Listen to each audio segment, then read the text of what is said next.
Hello বন্ধুরা, আমি আজকে চিন্তার বিষয় নিয়ে একটা কথা বলবো।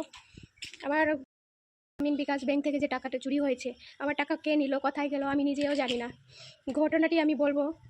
আজকে আমার ব্যাংকের সাথে কি কথা হলো, এরপর আমি কি করব, ভিডিওটি শেষ পর্যন্ত দেখুন। তাহলে ব্যাংকে যাওয়ার জন্য আমি আর আমার ভাই বেরিয়ে গেলাম।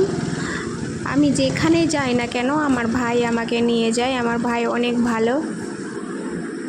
যে কোনো সমস্যায় পড়তে গেলে আমার ভাই আমার সঙ্গ দেয়, সব সময় তৈরি হয়ে থাকে। আমি কোথায় যাব না যাব আমাকে সঙ্গে নিয়ে যাবে, সঙ্গে নিয়ে আসবে।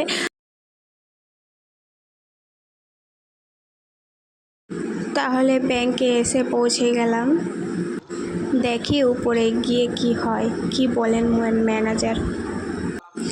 আজকের দিনটা বেশ ভালো করেছে, বেশ রোদ আছে রাস্তায়। কালকে অনেক বৃষ্টি করেছিল, অনেক অসুবিধা হয়েছিল ব্যাংকে আসতে।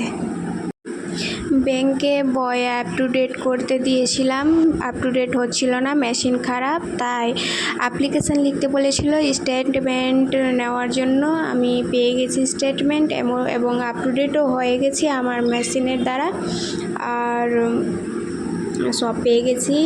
এবার দেখি কি করা যায়। তাহলে বন্ধুরা, এরপরে কি করা উচিত তোমাদের কি মনে হয় আমাকে জানাও কমেন্টে।